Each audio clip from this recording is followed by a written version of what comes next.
Sa ka tlhamalelo go tswa toropo kgolo Gaborone phirimane ya gompieno di go kopanya le nna o lebile Samoka a re bone ditlhogo. Lekalana la Local Enterprise Authority le itlama go tsholetsa boleng jwa dikgwebo tse di potlana. Lillian Andrews ke mofenyi wa Miss Universe Botswana 2025.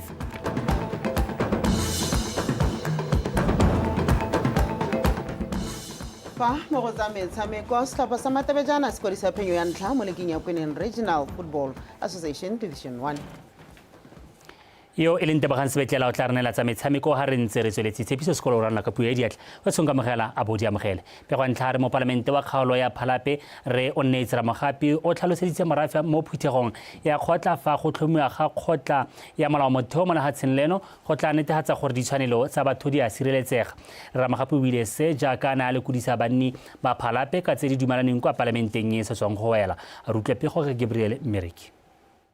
Banni ba Phalape ba re dipalo tse di tsweletseng ka go golela pele tsa kgokgontsho ya bo mo motseng wa bone e santse e le thораboroko ba supile fa ba kgokgontshitsweng ba tsholola melato eo mme se se rotloetsa badiramelato go tswelela ba dira ditiro tsa bone tsa kgokgontsho mo go tsenyang matshelo a bone mo diphatseng ba kopile gore kgetsi tsotlhe di bego go ba maleba mme tsone tsa GBV mo minister ga tseo ga se re ka re nya di boela ko morago re bona dikgetsi tsa titeo tsa tsile letsatsi mme le tshwenyego ke gore batho ba tswa sethabelo ba di tsholola ga ke itse gore ya re morago ga motho a sena go betswa a rapelwe ka eng ke le gore ngwana wa nkgokgontsha a ke tsamegele ke mapodising ko reporta mapodisi ba sa le morago kgang ya me e be helele ko e yang teng go sena mo go teng nya eta re ka moso ke be ke buile gape ke ilo tsholola kgang ya teng botsadi go tshola di-case tsa kgokgontsho ga go a siama ka gore go helela botshelo jwa motho bo le mo diphatseng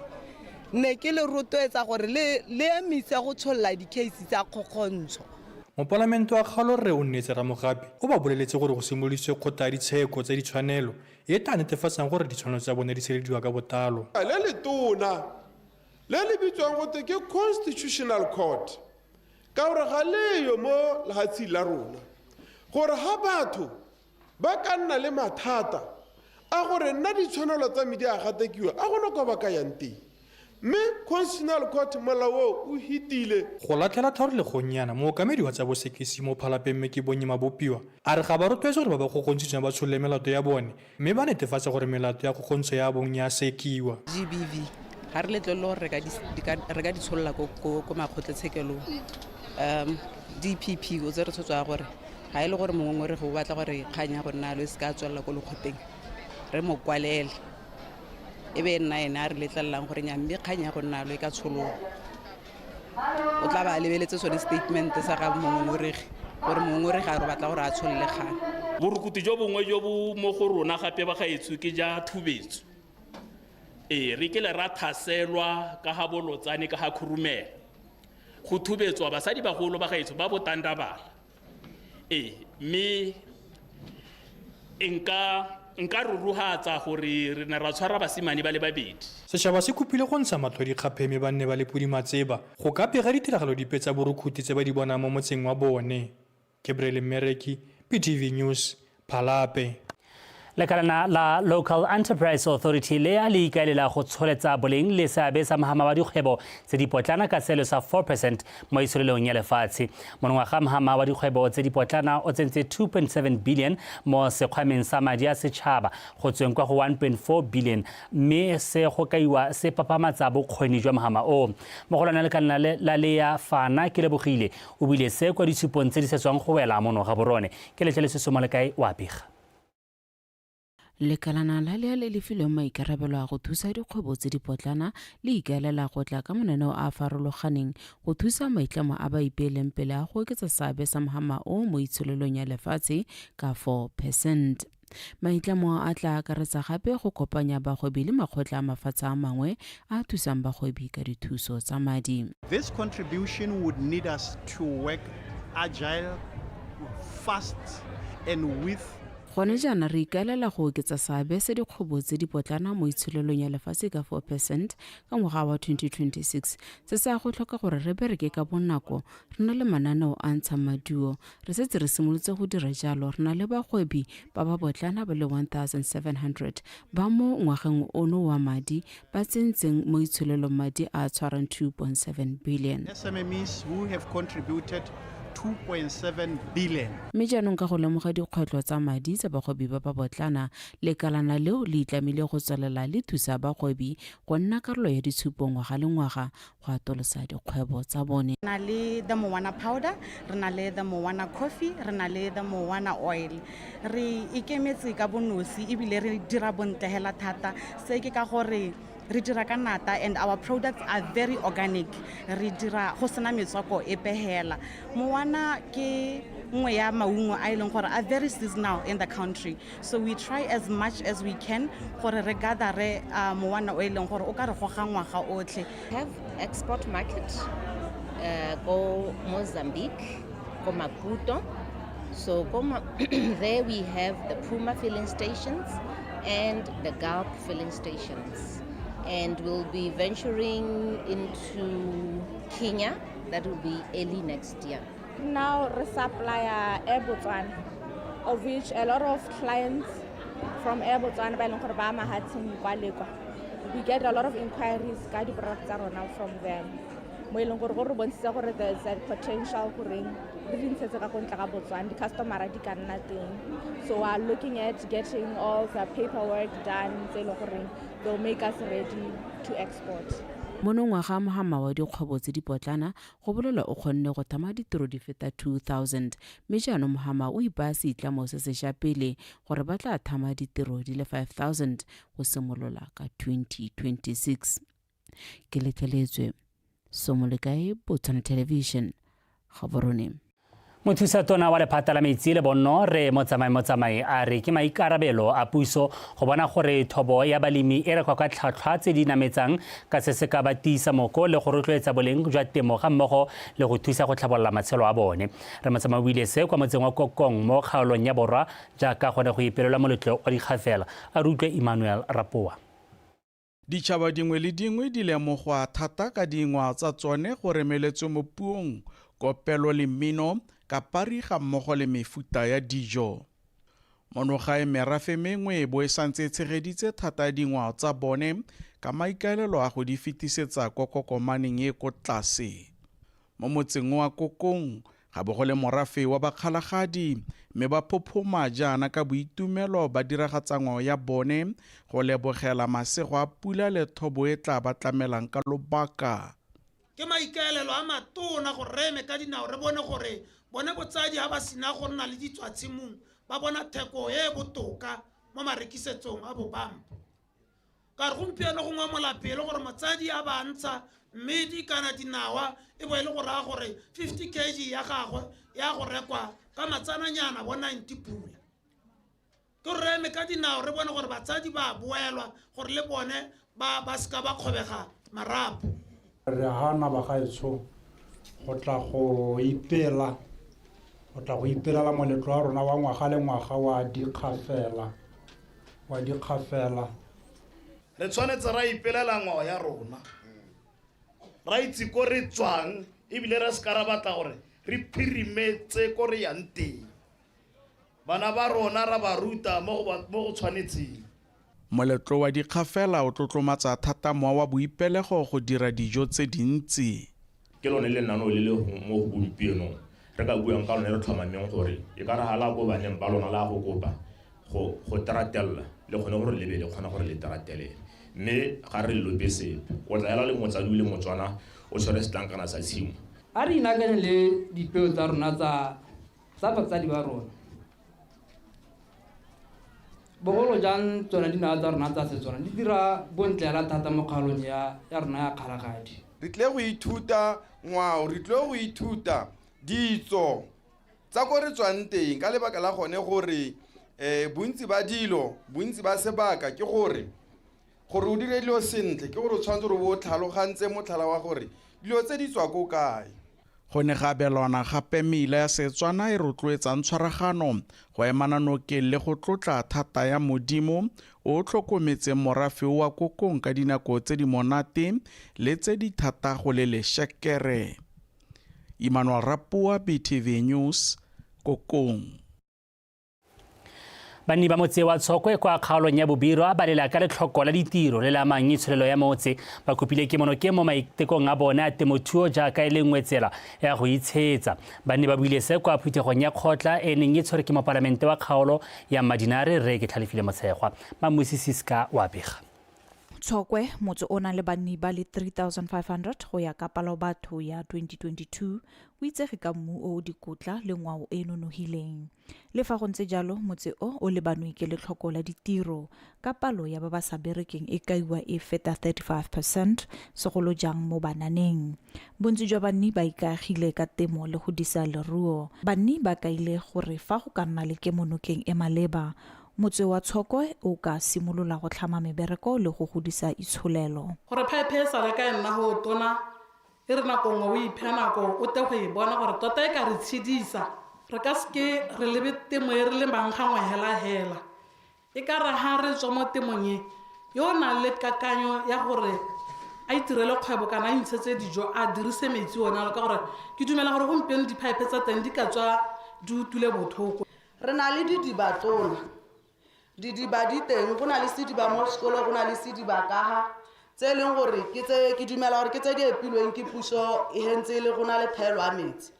Ha o ka re kopela se sengwe hela re ta ikgobokanya re le banana ba Tshokwe e be re kopa wa idea for gore fanda ka tshingwana a merogo le maungo hela jalo. Le lone kganye ya morele ke kganye le goreng ke batla gore o e sale morago thata ka gore rona re le bokgoni ja go lema temothuo ke mo ra go kgona thata go heta ditiro tse dingwe ka sentse re le go tenyana teng. So ha re ka kgona go lema ra kgona go ijesa ra kgona go ithekisetsa go ka tsosolosa economy ya Tshokwe.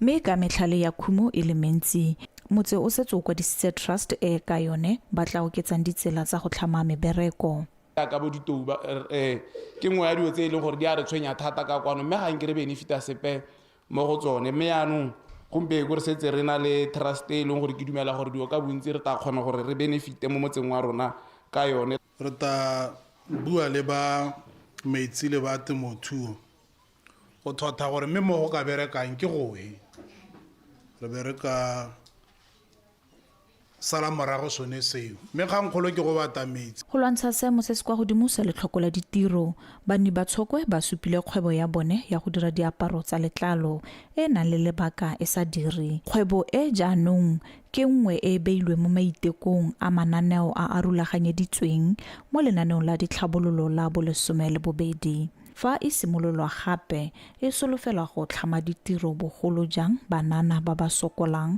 le go tsosa itsholelo ya motse. Mamusi Siska, BTV News, Tshokwe.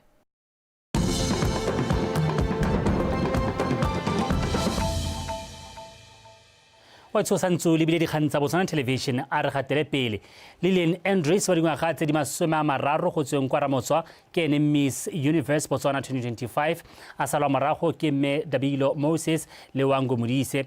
Andrews o rwele korone eo ka maabane kwa dikgaisanong tse di neng di tshwaretswe kwa toropong ya Francistown.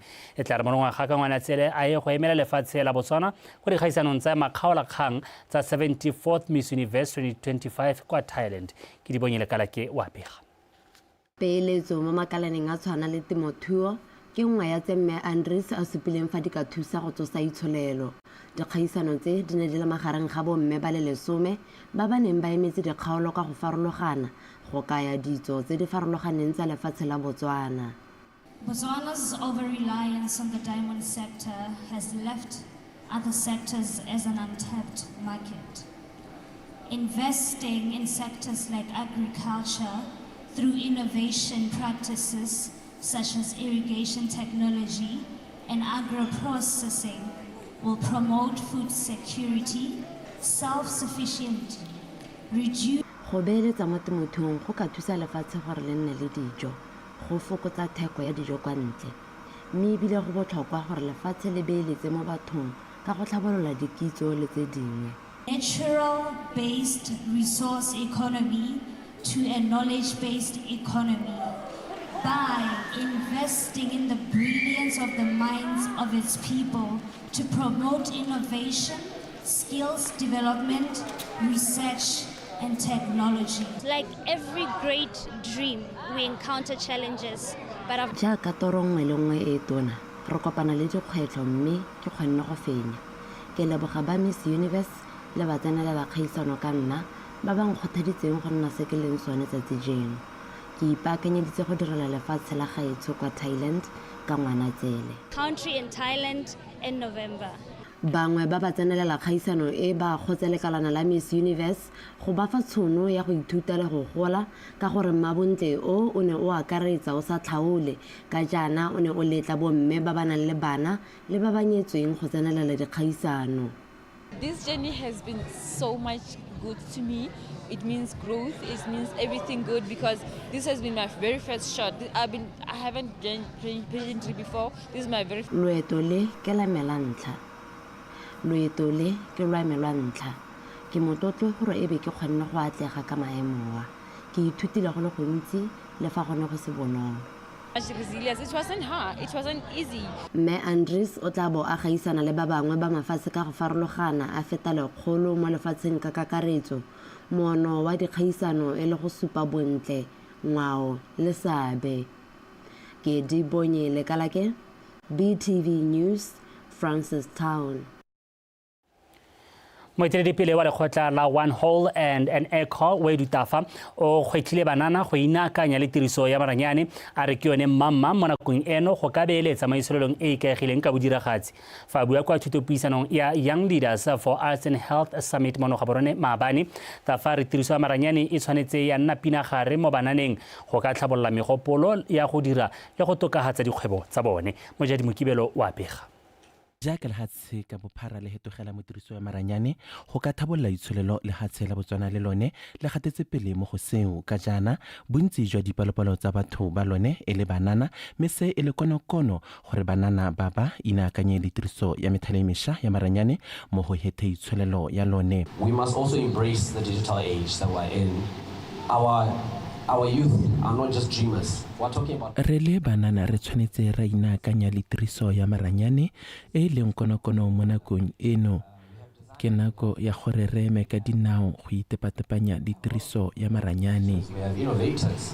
Why are you not actually jumping into those spaces? It's about time that we stand up and do something about that.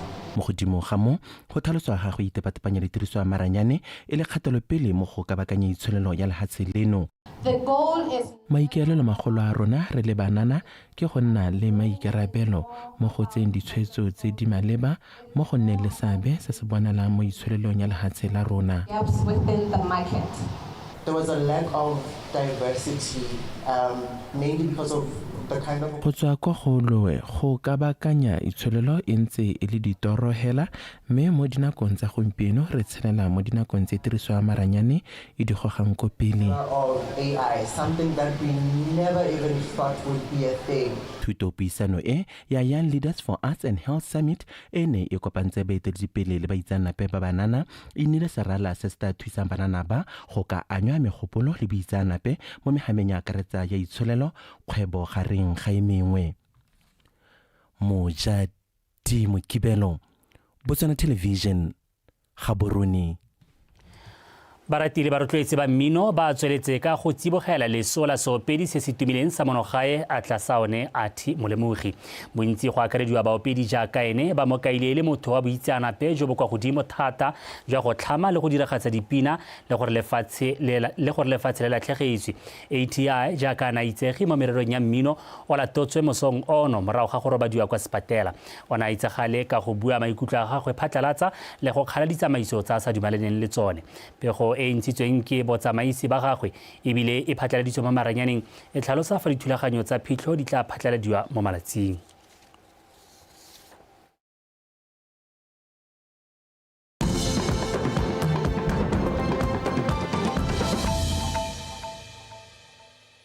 Sebaka jaanong ke sa metshameko Ntebogang Sebetlela o eme sentle.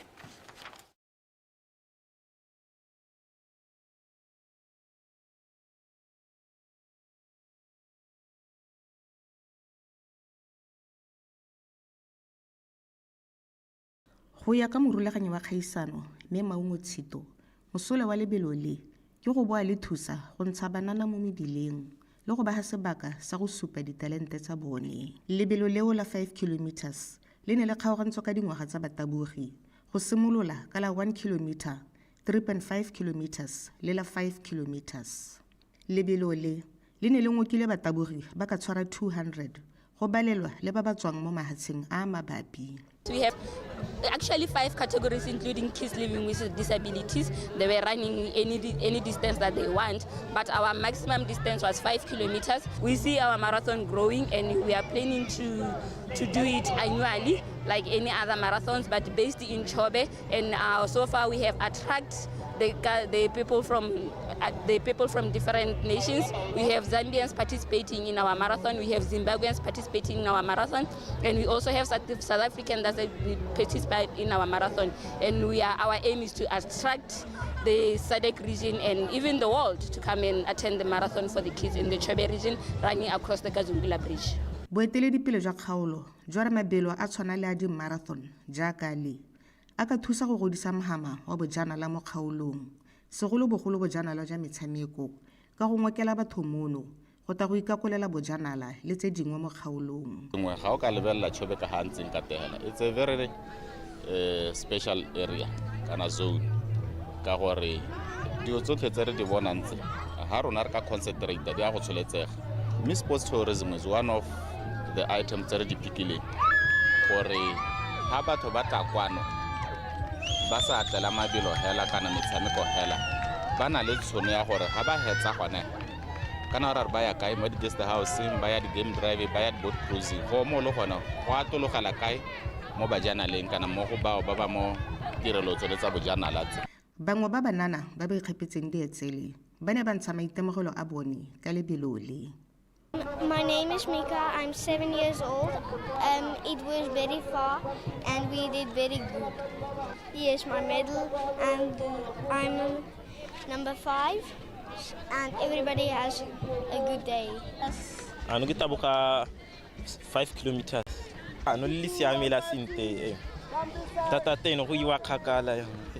Re sa le fo ba rulaganya ba lebelo le ba re ke maikaelelo a bone go godisa seroduma sa lone ka go ngokela batho ba ba tswang mo kgaolong ya SADC le lehatshe lotlhe ka bophara go ta go tsaya karolo mo go lone.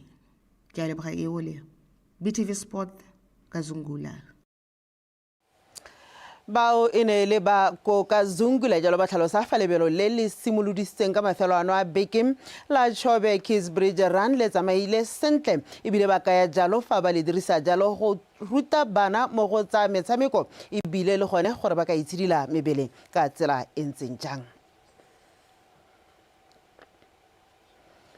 Motsweletso ha re tswelela setlhopha sa Matebejana se kwadisitse phenyo ya sone ya ntlha mo leking ya Kweneng Regional Football Association Division 1 e mo bekeng ya bobedi se sena go fapha sa ditoronkong ka dinno tse tharo go lefela. Dinno tse pedi tsa Matebejana di nositswe ke Wandani Aaron mo karolong ya ntlha fa nno ya boraro e tsene ka Keredi tse Madara mo karolong ya bobedi. Motshameko ono o tshamekela kwa lebaleng la SSKB kwa Mogoditshane Maabane. This week we trained more on scoring and shooting. So that's why maybe today we were able to score more than 2 goals. We call 3 goals. So it's something that shows that players are responding to my method. Mo bekeng e ipaakanya rona e ne re meletse thata mo go noseng ke ka mo gompieno re kgonne go nosa dinno tse tharo se supa gore batshameki ba tlhaloganya se ke se ba rutang go ikatisong. Re ne re na le sebaka se se ntsi sa go nosa mo karolong ya ntlha mme batshameki ba ne ba seka ba dirisa sebaka seo ba ne ba tlelwa ke letsapa mo karolong ya bobedi. Re tla boela go morago go baakanya itekanelo ya bone ya mmele. Make sure that we increase maybe the intensity of training so that we can see the level of fitness for a role. I think it's more than 65%, 75%. It's not yet there. This week, preparation are none le ko tlase tota ka re bana ba chaisa late ba goroga late go metseng motlhabe go training a re go traina 6-7 hela 8 so ora re a re ka dira decision sentle ka gore e be re se mmogo ka palo. First half re tshamekile sentle 10 minutes re ne re buile hela re dumalane gore ra go tshameka yana first half so re kgonne go tshameka ya lo 10 minutes ile 11 minutes ba gora first goal ya bone Matebejane then ga re lose concentration ya no go simolla go latlha gore mongwe le mongwe o batlang go imakela. Mo metshamekong e mengwe e tshamekilwe maabane setlhopha sa Masitauka se padimotsa sa Sanyane Celtics ka dinno tse 3-0 kwa lebaleng la motswasele CJSS. Kwa lebaleng la TSS gone setlhopha sa ga Kuto Solos se notile sa Thamaga FC ka dinno tse 2-0. Motsona se dibela fela ka tselentseng jalo dikgang tsa rona tsa metshameko mme o lebile sa moka o eme sentle gore ga kola tsenneng di goga kwa pele. Lekarana la Local Enterprise Authority le itlama go tsholetsa boleng jwa dikgwebo tse di potlana. Lillian Andries ke mofenyi wa Miss Universe Botswana 2025.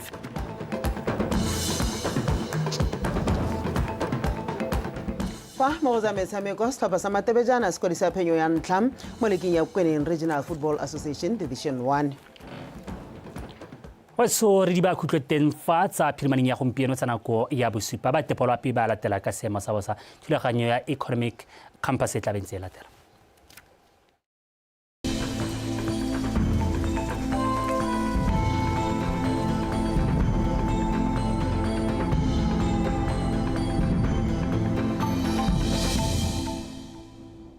Bagaetsho madume seemo sa loapi o se diwa ke Lydia wa Dikgomo fa re ba sonsa loapi mo itsebeng a ne se re supetsa fa go apogile lefatshe leno ka bophara mo tsela ka moso gona se re go tswela lo go apogile lefatshe leno lotlhe mo phakele gona se se go gulwa go ditse di mo kgalong ya bokoni botlhaba ka borataro ko Francistown fa dikgalo tsa Nghabe Chobe le bokoni jwa la gare gone go le bothitho ka lesome le bone go ya go lesome le botlhano mo dikgaolong tse dingwe gone go le mololo ka boferabedi go ya go lesome le boraro fa re le mo sekolong gona se se go ikutlwa se go le mogote lefatshe leno lotlhe ka masome a mararo le bongwe go ya go masome a mararo le botlhano fa re le ba ditoropong mo borwa ba Afrika gona se se re go thibile ka bontlha bonko Qebega ga mo go le Manzini ka masome a mabedi le botlhano ko Manzini masome a mabedi ko Qebega ko Maseru gona se se re go bana dibata tsa maro ka masome a mabedi le borataro antle a re gona se tsore go thibile ka bontlha mo ka masome a mabedi le bobedi fo ko toropong ya Beira gona go tla bona dibata tsa maro ka masome a mabedi le bofera bobedi ko Harare gona go apogile ka masome a mararo toropo ya Dar es Salaam se tsore go thibile ka bontlha mo ka masome a mararo le bobedi fo ko Blantyre gona go tla bona dibata tsa maro ka masome a mabedi le bofera bobedi ke sone se se mo sala pele ke se go le kalo a ine boroko.